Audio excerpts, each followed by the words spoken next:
Shalom, shalom, Israel. First and foremost, I want to give all honor, glory, and praise unto YAHAWAH, Hashem, YAHAWASHI, Hashem, Rakwakwadah, double honors to the elders and apostles, the great millstone, Shalom, my Aki and Wakwathim, who are diligently waiting to be delivered from this found captivity, as well as a speckled bird that may look like the other nations, but are actually Yasharallah. This is Brother Kabul Club coming at you with no lesson. Today's lesson, Slakia, over here, Jeremiah chapter 14 verse 18.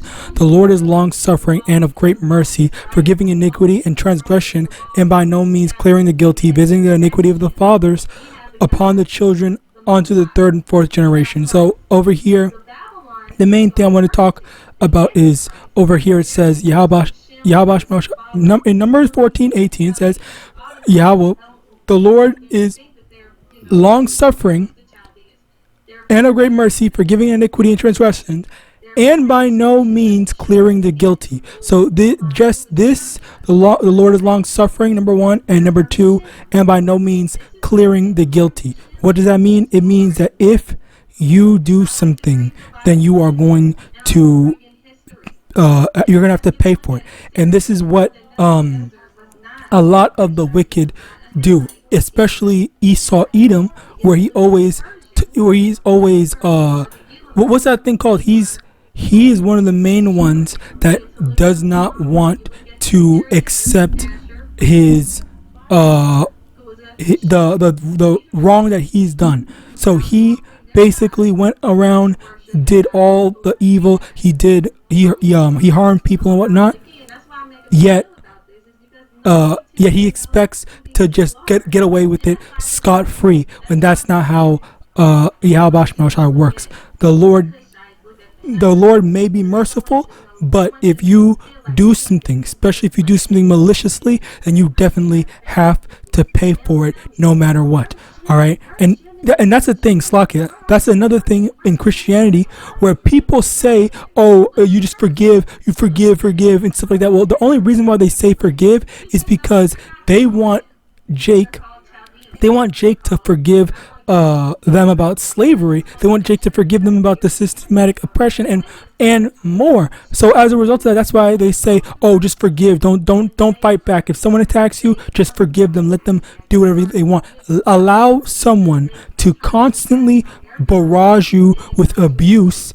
All right. You are never allowed to defend yourself or fight back, no matter if they are on the verge of killing you or something. All right, that is how extreme this is. Where I forgot where, but there is definitely a lot of talks about how Esau radicalizes and tries to push certain narratives. Like, for example, he tries to push that, I want to do this, I want to do that, and stuff like that. But and in the sense of we are actively oppressing and abusing so-called black people, and even though we're doing it actively and we're not seeking any forgiveness, you just take it, just forgive it, just be okay with that, just be fine that we're oppressing you and we're still using and abusing you. That's how they operate. All right, Job chapter 10 verse 7, "Thou knowest that I am not wicked, and there is none that can deliver out of thine hand." So basically the thing here is that when it comes to Yahawash, when he sets his sights on you, or even better yet, when people do evil, there is no, and the Lord decides.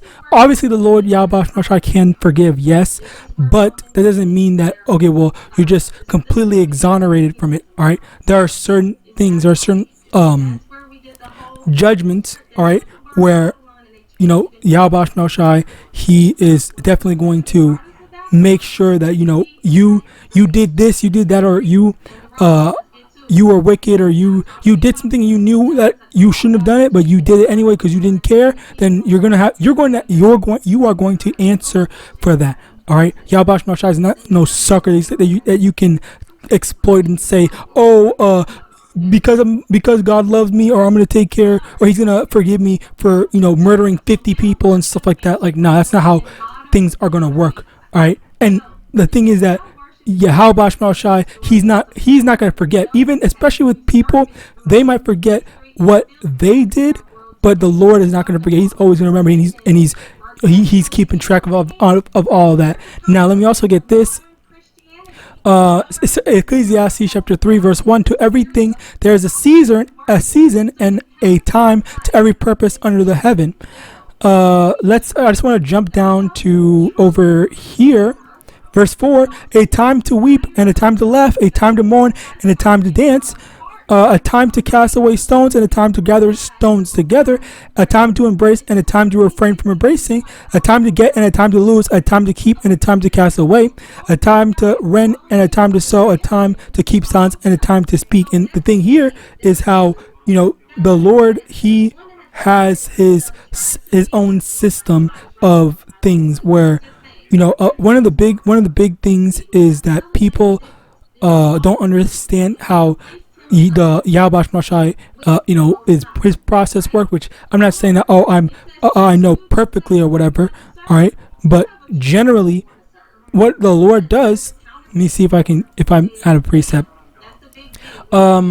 Luke chapter 6 verse 24. But woe unto you that are rich, for ye have received your consolation. Okay, so the thing here is that the Lord, he gives the wicked their time to thrive. And then, another thing about that is how when the wicked are thriving, they don't even realize it. The Lord lets time pass where they get comfortable. It's kind of like that thing of, let's say you hit someone and they say, I'll give you, you can get it's like you're waiting for a punch that's about to come, but you can't anticipate because you don't know when it's going to come, but you know that it's going to come. That's basically the thing, where it could happen immediately in 2 seconds, or it could happen 2 days from now, 2 years from now, and then when 2 years pass, then it's going to be like, okay, well, you weren't expecting, you just completely forgot about it, and then you just get sucker punched literally out of nowhere with that punch. All right, that's basically how YAHAWASHI does it, where he doesn't even bother with actually giving proper lessons to certain people, because certain people they would, even if the Lord showed it to them immediately, they still don't care, they still don't get it. So what the Lord does, he allows it to stockpile a bunch of wickedness, a bunch of evil, a bunch of whatever, and then they answer for what they did. They have to suffer as a result of it. All right. So Isaiah chapter 65. No, I don't even need this. Let's continue on.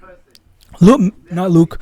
Proverbs chapter 11 verse 21. Though hand join in hand, the wicked shall not be unpunished, but the seal of righteous shall be delivered. So the thing here is that even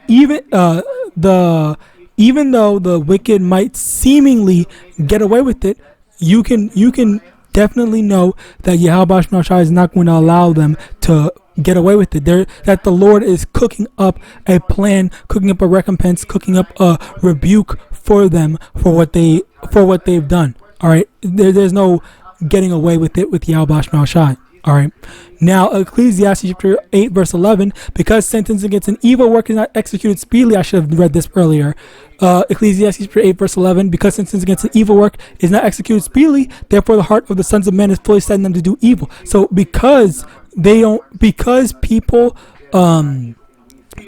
people they don't get that immediate judgment, then they think, oh well, that's fine, no one's gonna stop me, or nothing can stop me, or YAHAWASHI is not gonna do anything, or whatever, I got away with it. But no, the Lord is giving them, as I said before, that false sense of security, and then however long, be it 2 days, 2 hours, 2 seconds, 2 years, or whatever, the Lord is going to make sure that they receive that judgment. But because the wicked don't get punished immediately, they believe in their minds, okay, well, I'm just gonna keep on doing whatever I want to do, because there's no judgment or recompense for it.